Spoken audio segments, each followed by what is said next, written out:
Alright y'all, welcome back to my channel. I am going to highlight a few things I wish I knew before I entered into my nasty custody battle in court. Alright, let's get into it. So the first thing that I wish I would have just focused on is understanding the why behind your entry into family court. Whether you're the petitioner or the respondent of the case, understand your why so that your emotions against your ex or the other parties involved aren't superseding the cause of you being in court in the first place. Understand your why, all right?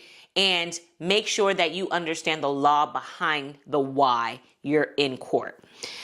The other thing is that I should have established a more detailed allocation judgment when I actually got divorced. When I was getting divorced, it was bare bones, what we decided on from a parenting plan. And I think that both of us were kind of just don't want to deal with it. And then we ended up emailing each other for, the parenting plan. And we had a very skeleton type of draft for our parenting plan. I regret not establishing a more detailed and robust allocation judgment / parenting plan, because that is what caused the headache in my current custody battle. And I wish I would have known that not being executed well on the front end during my divorce proceedings would have definitely bitten my butt if I ever had to enter into custody, because there's nothing really in place as a guide to what we were following as parents. And while I did try to mediate and create something before my son was 1 year old, I let my ex-husband talk me out of that because he didn't want to put anything in writing. And the reason why he didn't want to put anything in writing was because he was already going against some things that I for sure would have never agreed to. So that is something that I wish I would have done from the very beginning. It's just really have a clear and robust allocation judgment. The other thing that I wish I would have done, I wish I would have called out the domestic violence that I experienced during my divorce decree. Because now that I've entered into this custody battle with my ex-husband, my experience doesn't matter, right? They look at, okay, that your marriage ended, whatever happened before that is not relevant to this. And me not doing that due diligence on the front end when my divorce was being drafted was a sting during the case of my custody, because I really couldn't use that experience as evidence. I could have used it as a correlation or just to show a pattern. It definitely would have helped if I said, well, look, during my divorce decree, I called out this domestic violence as well. And now we're in a custody case because another woman has alleged domestic violence. So there's a pattern here. But because I was protecting him in some weird way, I was also very pregnant when my divorce process started. I allowed for my emotions and my protection of him and all of that stuff to go against documenting any of the things that I was going through. And there was some domestic violence situations while I was pregnant as well. When my previous attorney, because the attorney that presided over my custody case is different than the one who finalized my divorce, they were just different. So her questionnaire asked, has there ever been domestic violence, or did you experience any domestic violence?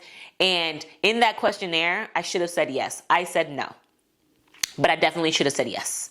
And unfortunately, because we were on better terms, and we were still exploring whether or not we wanted to be together and all this nonsense, I didn't want to face the domestic violence part, and I wanted to pretend like it wasn't a part of my experience, but it really was, and I should have documented that. The thing that I wish I knew is that the court system is slow. It is so slow. Your level of urgency is nothing to the court. It doesn't matter. All of the heightened emotions, all of the fear, all of the concerns that you have that are very heightened do not matter to the court. They don't matter. They are going to prioritize any cases that are an immediate threat to the child, right? So if there's child abuse, right? If, I don't know, the child's home or anything like that is of compromise, they are going to prioritize that over you. Secondly, you might want to be done with your court case in a month or 2 or 3. Yeah, if the court doesn't have the capacity, or if they don't have dates, or the judge is going to be on vacation or whatever, you're going to be in that holding pattern until. That's why they truly encourage parents to like mediate and try to work it out with it between themselves, because first of all, you don't want the judge to have a say over your life as an individual, as a parent, or for your child. Secondly, your stuff is just going to go with the flow of whatever is going on with the court. Be prepared for that. And I wish I would have known that so that I can manage my expectations. There were a lot of attempts to mediate and all that stuff with my ex-husband. He was just not agreeable. He was not cooperative in that regard. So regardless, I was kind of stuck in the court system. But if I would have understood how slow the court system is, and the paperwork getting lost, and the motions not being found, craziness. Yeah, I would have been able to manage the frustration much better when I was in my court case. Another thing is the stress that the case will take, the stress that the case will bring on you. The stress really did me in. And I don't know, like I knew it was stressful. It was stressful going in, right? It was stressful to be triggered by everything that was shared with me by someone that was actively with my husband while we were married, triggering to hear from her, triggering to have to hear her story of domestic violence, triggering of having to hear how he was cheating on her and all this stuff. And I'm like, girl, he did the things that he's doing to you, to me, with you. The nerve of you. Triggering. But being in the court system and not understanding certain things, and, you know, not being able to manage your expectations on the things that you want to fight for, like the stress definitely did me in. And I will have to share separately another time, because the things that I had to manage stress-wise, and the things that ended up occurring within my body and all of that was a lot, okay? So you're going to have to make sure that you have a good system in place to work through your emotional, physical health.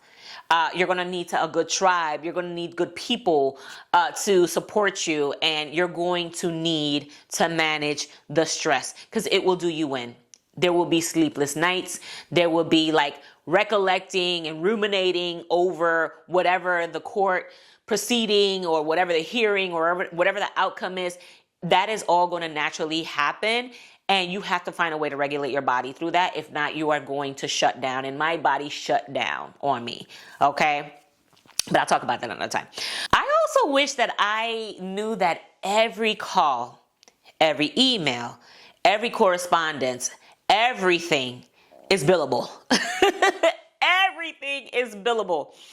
Now, I will say that my attorney was she was a good person, and she understood that, you know, this takes a toll on people financially. So she was very reasonable in how she charged me for certain things. But there are also things that happen in the background that you're being billed for. Everything is billable. So when you think about how your attorney's fees are being racked up, you got to consider that. And I wish I would have been aware on the front end how that worked, even though like my attorney disclosed it all, but I don't think I really understood or really paid attention to everything is billable. So 15-minute conversation, a quick text, whatever, all of that. Again, my attorney was really reasonable, and she didn't bill me for every single thing that she could have, and I'm grateful for that. But yeah, manage your expectations on that, because that was something for me. The other thing that I wish I would have understood how to do or prepared myself accordingly for is how to regulate my feelings in all of this. Like, you are going to feel everything. You're going to go through like the 5 stages of grief, right? You're going to feel sad. You're going to feel angry. You're going to be numb. You're going to say, what the F? You're going to go through all of that. You're going to go through disillusion. You're going to be like, I just can't. You're going to crash out. All of those things would happen. You know your ex, right? So I was allowing certain behaviors or certain actions that he would take to rile me up, and they shouldn't have, because I know him. I know him. I know the manipulation. I know the tactics. I know the things that he's going to do to get under my skin. I know. Yet I still would allow that anger and like, I can't believe. No, believe, because you know who he is. So keep in mind who you're dealing with. In my situation, we were married. We've known each other since we were in college. Years. There were things that I went through. I know him. And still, I was letting my feelings get in the way sometimes. And even like I would allow him to pull on my heartstrings sometime. And yeah, no. Do not let that happen. So take your feelings out of everything and treat this as a transactional business. When you are on opposing sides, when you're duking it out in court, it's business. What you're asking for, what he asking for, ain't no feelings allowed in between of that. None of it. None of it. So keep your feelings out of that. The other thing that I wish I knew is, I wish I would have done a little bit more research on the court system in Illinois. Like, in my county, in my state. It's helpful to understand some case studies. It's helpful to understand some rulings, just because you want to be able to say if this then that, right? Or in this case, this is how this turned out. Case law is extremely important, and understanding some cases, you don't have to go through a rabbit hole of like knowing the law. Your attorneys are here for that. But I think that it's helpful to just understand some case studies, or just read some newsletters or articles. Like, a lot of law firms are really good in just getting some information out there for you to think about. And I think before entering into my court case full blown, it would have been helpful for me to do a little bit of research as to the different avenues that my case can potentially take. And while my attorney was excellent, she explained things very well to me. She would take the time. I also didn't want to be billed for her having to explain some things to me. So if I would have done more research, and I started to do that like in the middle of my case, when I realized that we were going to be in court longer than 4 months, 5 months, 10 months, a year, I started to do more research, and I started to learn a couple things. And I then, got a little bit more savvy on some of the terminology or the this and that type of situations. But it would have been helpful to just understand some family law, like directions that are taken in the court, to terminology, what means what, because all of that is not your profession. It goes over your head. And then they're having these conversations during these hearings and these motions and the petitions and, 1, 2, 3, 4, 5, whatever. And you're like, whoa, section AB 3, 2. You're like, whoa. So do a little bit of research about your particular case and the things that are involved in your case, so that you have a little bit of an understanding directionally about what your attorney may be bringing forth to you or suggesting to you. Do that.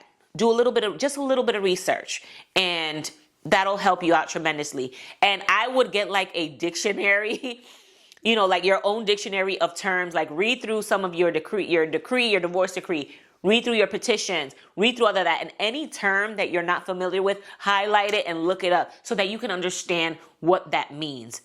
Yes, that is very important to do. So thirsty. Talking like dries your mouth. Okay. The other thing that you need to be mindful of, and I wish that it would have clicked, this is not a fair process. It is not a fair process. And I hate the cliche that people say, life's not fair. This is not fair. Court, family court in any regard is not fair. What they are focused on is just the facts of the case and the best interest of the child. And you would think that things that involve law, right versus wrong, and the process in between that, wrongdoings, people just being crappy people, it doesn't matter. It doesn't matter. They are focused on the relevancy of all of the details that are related to the best interest of the child. Everything outside of that is going to be deemed as semantics. Anything that you bring up, anything that you try to say, anything that you try to suggest outside of that is going to be semantics to them. So people can be crappy, horrible people. They can lie, steal, cheat, murder. Not murder, but they can do a lot of things. And as long as the child is not directly being the one harmed by their decisions, it doesn't matter. So take the fairness out of it, the right and wrong, the just out of that, and focus on the facts of your case, because that is what everybody else is focused on, and the best interest of your child. All right, so I've shared what I wish I knew before, just a few things I wish I knew before I entered into my court case. Next, I will be sharing some practical tips to look out for, some lessons learned, some things that I implemented myself that really helped me win some of the things that were important to me in my case. So I will be sharing that in the next video. And if you want to get familiar with a few other things, or a little bit more about my custody case, and see if there's some relatable experiences for you, please be sure to check out the playlist. And also, if you've ever been in a situation like this, or you're currently in a custody battle, drop down in the comments and let me know how that was for you. I would love to understand or help in any way. And be mindful, none of this is legal advice, okay? This is just my experience. But I would love to just talk about some different things that you have gone through, or just sharing community, some of the nuances that we have to deal with as single mothers or single parents, whether you're a man, woman, whatever. So let me know in the comments. Thank you so much for tuning in. I am so happy that you have joined me on this journey. And be sure to like, share, and subscribe to my channel. You can also find me on socials. And I love to engage with my community, so don't be afraid to reach out to me, okay? So we'll chat next time, and I will see you next week. Same time, same place. Maybe not the same time, but definitely the same place. Yeah, I'm going to be consistent, but All right, bye. Till next time. Okay, we good, girl. Peace. Nah, that was corny. Hi.